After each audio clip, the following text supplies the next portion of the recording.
Welcome to the flipped lecture of Modernism, Make It New. This is an introduction to modernism and is not the end-all resource, so you will need to do your own reading and your own research. Please note this copyright license, which you will find at the beginning of all my flipped lectures. What is modernism, and when did it begin? Well, Virginia Woolf, the acclaimed English novelist, said in 1924 that in or about December 1910, human character changed. After a controversial art exhibition was held in London. What was controversial about this exhibition? We'll talk about that in a short while. The first hints of modernism actually go back to the end of the 19th century. Artists departed from traditional classical allegories, history painting, and heroic portraiture in order to portray the immediate everyday life in front of them. This classic Victorian painting by Franz Xaver Winterhalter, painted in 1851, is called The 1st of May and consciously idealizes the figures we can see. It's a classic Victorian painting. The man on the left is Arthur Wellesley, the first Duke of Wellington, and this painting celebrates his 82nd birthday. His military victories were felt to have secured the stability and prosperity of the United Kingdom, and as Prime Minister, he had attended the opening of the Liverpool and Manchester Railway, which was considered to be one of the key turning points of the Industrial Revolution. At this point, there was a strong belief that technology and industrialization would lead the way to a great future. This was to be challenged by the Great War, but we will come to that shortly. Modern art and literature, on the other hand, consciously engaged with everyday life. It can be seen as a reaction against the more traditional forms of cultural expression. It was a vast collection of attitudes towards past literary, religious, political, and social practices and beliefs. There was a focus on ordinary, everyday things, and we will find paintings of cafe tables, fruit bowls, and music sheets, as we can see in this post-impressionist painting, Cafe Terrace at Night, painted by Vincent van Gogh in 1888. Similar things were happening in literature. The novel, rather than poetry, became very important in the Victorian era, and authors such as Charles Dickens and George Eliot, whose real name was Mary Ann Evans, perfected this form. Hard work and virtue were key notions in Victorian literature, where good people were rewarded and bad people were punished. There were very few loose ends.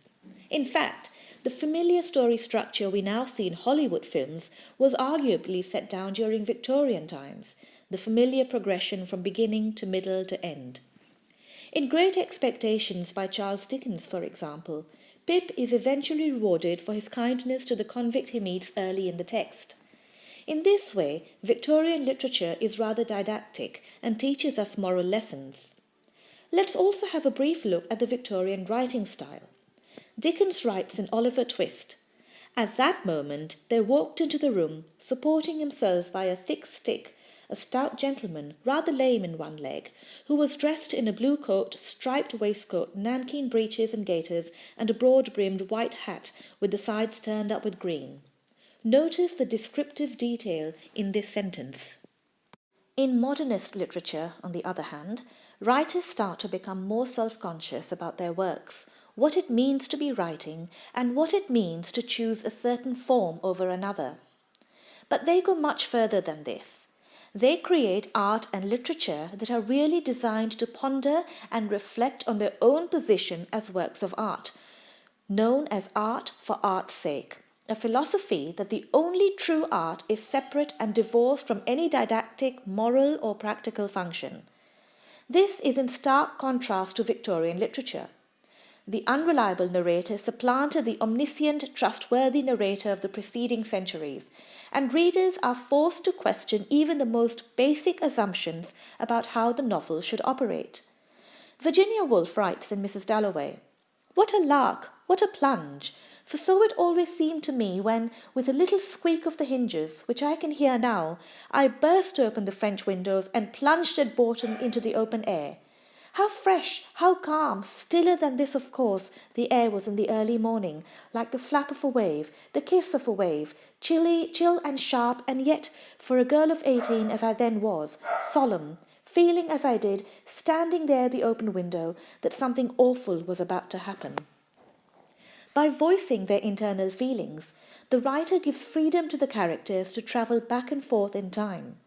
Mrs. Dalloway goes out to buy flowers for herself, and on the way her thoughts move in past and present, giving us an insight into the complex nature of her character. This technique is known as stream of consciousness, which is a method of narration that describes the flow of thoughts in the minds of the characters. Stream of consciousness is also known as interior monologue. Please note that this is different to the dramatic monologue or soliloquy, where the speaker addresses the audience or the third person. In poetry, we talk about persona, which we will come to when we discuss T.S. Eliot. Charles Baudelaire, the French poet, is credited with coining the term modernity, modernité in French, in his 1864 essay, The Painter of Modern Life, to designate the fleeting ephemeral experience of life in an urban metropolis and the responsibility art has to capture that experience. In this sense, it refers to a particular relationship to time, one characterized by intense historical discontinuity or rupture, openness to the novelty of the future, and a heightened sensitivity to what is unique about the present. Baudelaire's anthology of poetry, Les Fleurs du Mal, or in English, The Flowers of Evil, published in 1857, was important in the symbolist and modernist movements and dealt with ideas relating to decadence and eroticism. Rather than being simply a collection of poems, this work is comprised of 6 sections integrated into a comprehensive whole: Spleen and Ideal, Parisian Scenes, Wine, Flowers of Evil, Rebellion, and of course, Death. Here we find a rejection of the blessings of nature and the goodness of humanity. Gone are the days of the bucolic poets. Now is the time for cities, crowds, and vice. Baudelaire merged formal clarity and licentious subjects, or in other words, the strictest rule-bound sonnets with the crudest of metaphors. In this way, we have seen that modernism was, first and foremost, an instinctive reaction against the Victorian culture and aesthetic. Indeed, a break with traditions is one of the fundamental constants of the modernist stance. Intellectuals and artists at the turn of the 20th century believed the previous generation's way of doing things was a cultural dead end. They could foresee that world events were spiraling into unknown territory. The stability and stillness of Victorian civilization were rapidly becoming a thing of the past. So, the controversial art exhibition in London in December 1912 that Virginia Woolf referred to was, in many ways, a key turning point. It displayed the works of artists such as Gauguin and Picasso. They distorted shapes and colours, placing emphasis on form and the very existence of an object or scene. These artists were trying to say something about the actual experience of seeing and perceiving something, and were primarily concerned with the way in which impressions strike the receiving mind, rather than describing something outwardly or idealizing it, as in Victorian painting. Virginia Woolf was among others who noticed the implication this would have on literature, and she said that Cézanne and Picasso had shown the way. Writers should fling representation to the winds and follow suit. When we look at modern art, such as Factory by Picasso or Basket of Apples by Cézanne, we can certainly see the difference to the traditional Victorian art. It doesn't always make sense. It is the same in literature. If you're reading something that appears to be written in contemporary modern English, but it doesn't make any sense, ask yourself if you are looking at an example of modernist literature. Then, something happened to change the world forever. Many people see literary modernism as a response to the death, destruction, and disruption caused by World War I, often referred to as the Great War. For one thing, it was a far more destructive war than was predicted, primarily because they had technology that was better than the warfare style it was designed for. For example, the old-style trench warfare with people shooting at each other with modern guns wasn't something that had been anticipated. Cities also expanded greatly with industrialization, and the new technology, new ideas, and industrial global wars changed the way that people saw the world. This led to the rise of modernism, a rejection of traditional artistic rules and rise in individual experimentation. Writers, painters, and musicians believed they needed a new art form to make sense of this new world.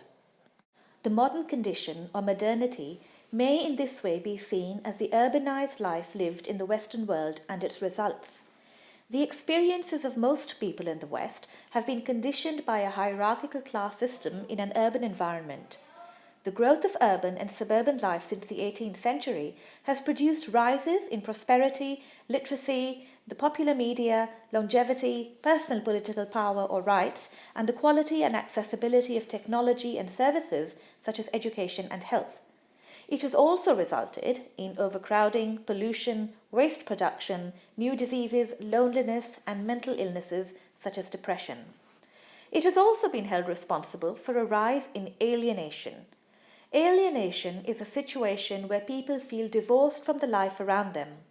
It is a condition that produces feelings of hopelessness, isolation, and dissatisfaction with the world and the way it is operated, and a feeling that all an individual can do is satisfy his or her personal desires as opposed to working for the common good of one's community or society. It is a feeling or attitude that results in people feeling powerless and alienated from the system in which they live. To express the attitudes of the modern age, intellectuals had to reject the conventions of the past and look to new experimental theories. Ezra Pound was an expatriate American modernist poet of the 20th century and one of the most influential writers of modernist literature.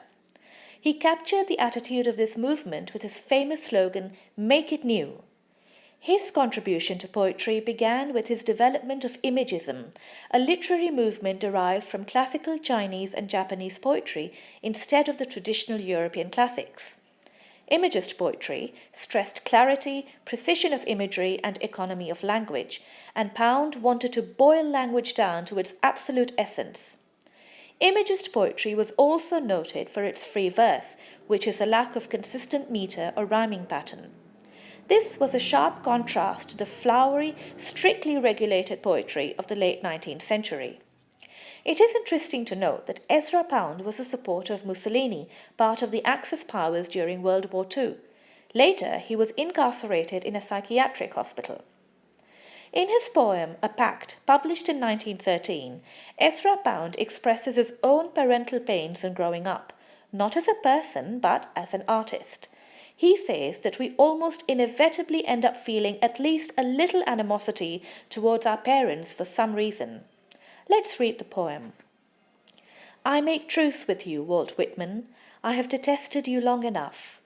I come to you as a grown child who has had a pig-headed father. I am old enough now to make friends. It was you that broke the new wood. Now is the time for carving. We have one sap and one root. Let there be commerce between us. Here the poet calls a poetic truce between himself and the huge influence of Walt Whitman. Comparing his poetic predecessor to a pig-headed father, Pound defends his right to write poetry in his own way, even in a form of poetry with no regular meter or line length, known as free verse, which Whitman pioneered. Using the imagery of woodcarving, Pound proposes that his job is to help shape the American poetic tradition that Whitman helped establish, with references to a live tree sap and roots also representing growth in this tradition. Katherine Mansfield was a short story writer from New Zealand, whose words also had a dramatic impact on the literary world. They helped give modernist ideas a real-world feel because her characters lived normal lives, dealt with contemporary issues, and had real human struggles. Her writing was non-linear, free from plots and endings. Through a series of seemingly unimportant moments, these stories would build up into unexpected narratives. Her focus on real people, not the traditional upper-class characters of most literature, included several Maori characters, the native people of New Zealand who, at the time, were being violently oppressed. In her short story, The Garden Party, Mansfield highlights how disconnected and isolated Sheridan's family is from the people around them. Here we can clearly see the notion of alienation. While Laura is talking to the workmen, she wishes that she had friends who were workmen rather than the silly boys she danced with and who came to Sunday night supper. The world is changing, and Laura represents this change. Now we come to Thomas Stearns Eliot, better known as T.S. Eliot. He was born in America but would eventually settle in England in 1914. Eliot picked up where the Imagists left off. His principal contribution to 20th century verse was a return to highly intellectual, allusive poetry. He looked backwards for inspiration, but he was not nostalgic or romantic about the past. Eliot's writing was entirely in the modern style, even if he learned much from the 17th century metaphysical poets. One of the distinguishing characteristics of Eliot's work is the manner in which he seamlessly moves from very high, formal verse into a more conversational and easy style.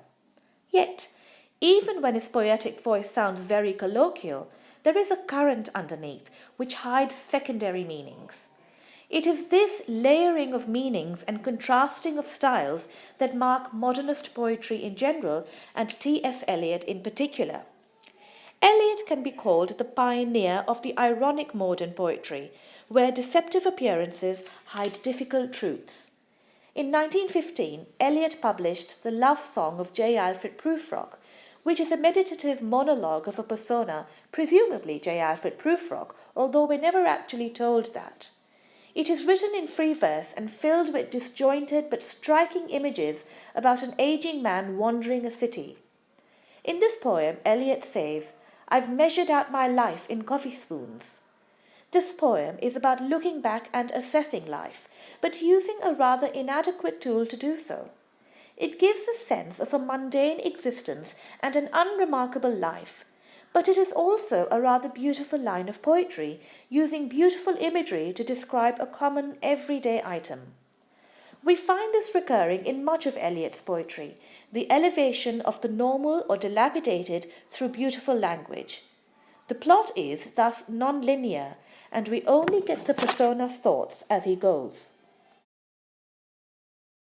Let's talk about voices, which we mentioned earlier when discussing stream of consciousness and interior monologue. The love song of J. Alfred Prufrock throws us off balance when it begins, as we are not really sure where we stand in relation to the voice that is speaking to us. Let's read the first few lines. "Let us go then, you and I, when the evening is spread out against the sky like a patient etherized upon a table. Let us go through certain half-deserted streets, the muttering retreats of restless nights and one-night cheap hotels and sawdust restaurants with oyster shells. So, who is you and who is I? Is it the reader or someone else off stage who is being addressed? We don't know, so we are already uncomfortable. Then, the transition, when the evening is spread out against the sky like a patient etherized upon a table, is jarring and an unexpected simile. These first few lines tell us that while we may think we're uncomfortable touring the city with this person, there is an identification with the cheap one-night hotels and half-deserted streets. We know there will be a contrast between what we expect and what we're getting throughout the poem, the romanticized sky and the patient etherized upon the table. Eliot is good at elevating something that is normal, even potentially pathetic, into something that can be beautiful. The Wasteland, published in 1922, is one of T.S. Eliot's most famous poems. It has a disjointed timeline, a non-linear plot which is not easy to follow. We also have a sense of different voices. Let's compare two extracts from The Wasteland. Here we have Marie, an aristocrat, reminiscing about a time in Munich, and she says, "And when we were children, staying at the Archduke's, my cousin's, he took me out in a sled, and I was frightened."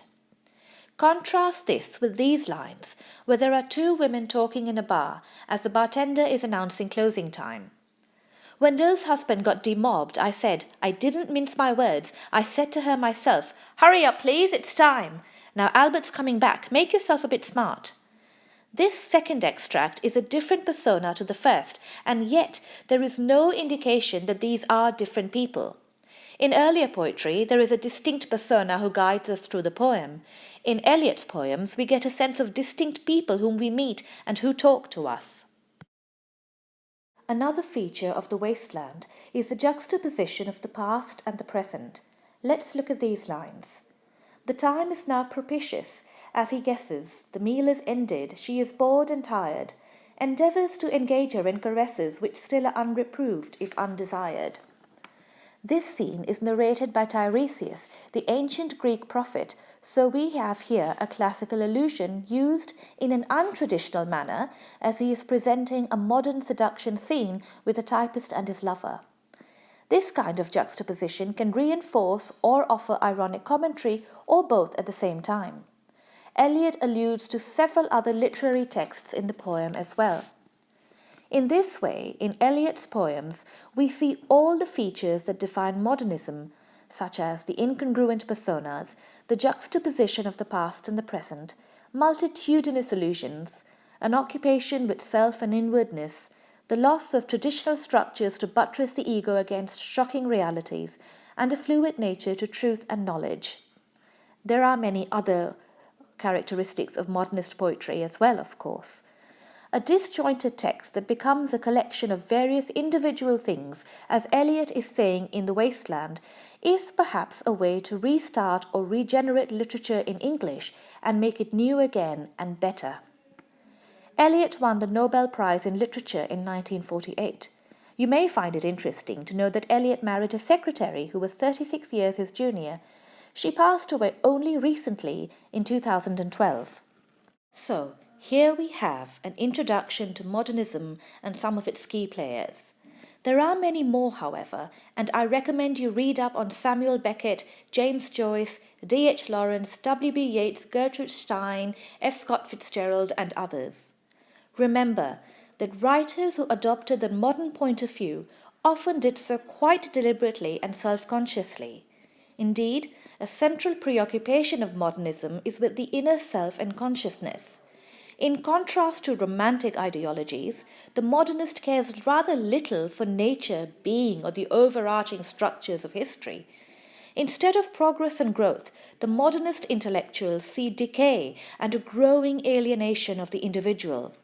The machinery of modern society is perceived as impersonal, capitalist, and incompatible with artistic instinct.